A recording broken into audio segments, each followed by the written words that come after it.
Olá, bem-vindo ao nosso canal. Hoje, mergulhamos em um dos episódios mais enigmáticos e poderosos da Bíblia, a jornada da Arca da Aliança em território inimigo. Esta não é apenas uma história de um objeto sagrado perdido e reencontrado. É uma demonstração impressionante de que a glória de Deus não depende de mãos humanas para ser defendida. Vamos desvendar juntos o que aconteceu quando a arca foi capturada pelos filisteus. Tudo começa em um campo de batalha tingido de desespero. Os israelitas, em uma tentativa desesperada de virar o jogo contra os filisteus, decidem levar a Arca da Aliança para o combate. Eles pensavam que a simples presença do objeto sagrado lhes garantiria a vitória. Que equívoco trágico!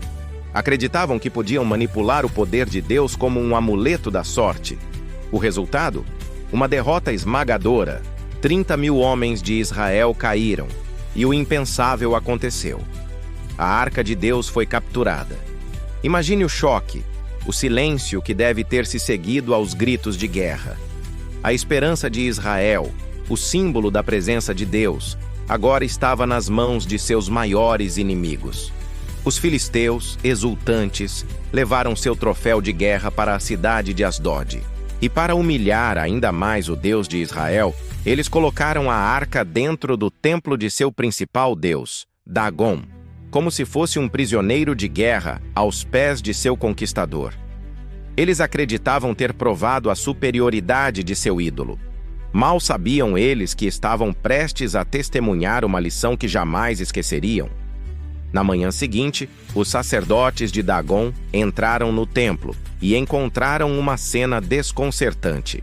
A estátua de Dagon, seu poderoso deus peixe, estava caída com o rosto em terra, prostrada diante da Arca da Aliança. Que estranha coincidência, devem ter pensado. Eles ergueram seu ídolo, colocaram-no de volta em seu pedestal e seguiram com suas vidas, talvez um pouco abalados, mas sem entender a magnitude do que havia acontecido. Mas o poder de Deus não se manifesta por acaso. Na manhã seguinte, a cena era ainda mais chocante. Dagon não estava apenas caído, estava quebrado. Sua cabeça e as palmas de suas mãos estavam cortadas, jogadas na soleira da porta. Apenas o tronco do ídolo permaneceu. A mensagem era clara, inegável.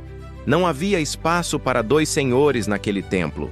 O Deus de Israel não divide sua glória com ídolos de pedra e madeira. O Deus dos filisteus foi despedaçado, humilhado em sua própria casa. A humilhação de Dagon foi apenas o começo. Uma praga terrível começou a se espalhar por Asdod. A mão do Senhor pesou sobre a cidade, afligindo o povo com tumores e uma infestação de ratos que devastava a terra. O pânico se instalou. Os cidadãos de Asdod, que antes celebravam, agora clamavam: "A arca do Deus de Israel não pode ficar aqui. Sua mão é dura sobre nós e sobre nosso Deus, Dagon?" Eles perceberam que o objeto que pensavam ser um troféu era, na verdade, a fonte de sua desgraça. Desesperados, os líderes de Asdod decidiram enviar a arca para outra cidade filisteia, Gate. Talvez lá as coisas fossem diferentes, mas para onde a arca ia, a destruição a seguia. A mesma praga mortal atingiu Gate, causando um pânico ainda maior. A presença de Deus, que trazia bênção e proteção para Israel quando honrada, tornava-se uma fonte de juízo e terror para aqueles que a tratavam com desrespeito. Ninguém queria a arca por perto. A próxima parada foi Ecrom. Assim que a arca chegou aos portões da cidade, o povo gritou em desespero: "Eles trouxeram a arca do Deus de Israel para cá para nos matar, a nós e ao nosso povo." A praga se intensificou, a mortandade era grande. A mão de Deus pesava terrivelmente sobre toda a região.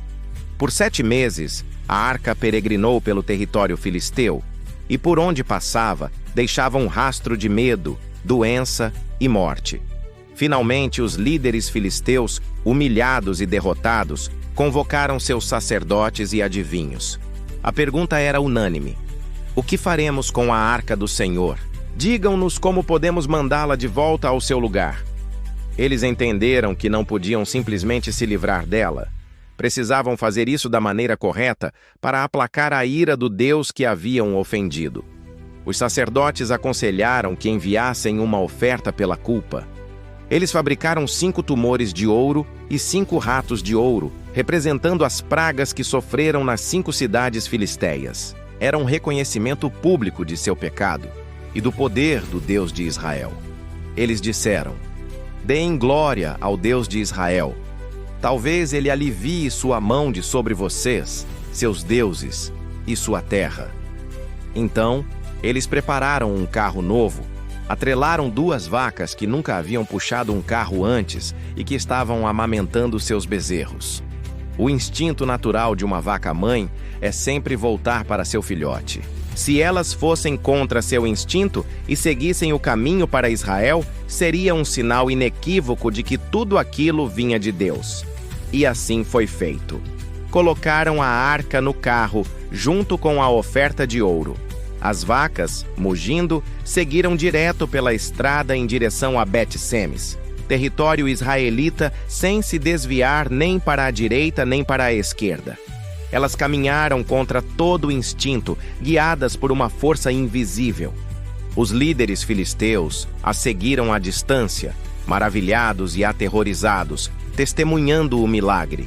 Em Bet-Semes, o povo de Israel estava colhendo trigo no vale. Quando ergueram os olhos e viram a arca, uma alegria imensa tomou conta de todos. Eles correram para recebê-la com lágrimas e celebração. O carro parou ao lado de uma grande pedra. Ali mesmo, eles sacrificaram as vacas como oferta ao Senhor, usando a madeira do carro como lenha. A arca estava de volta em casa. A glória de Israel havia retornado. Esta história poderosa nos ensina uma lição atemporal.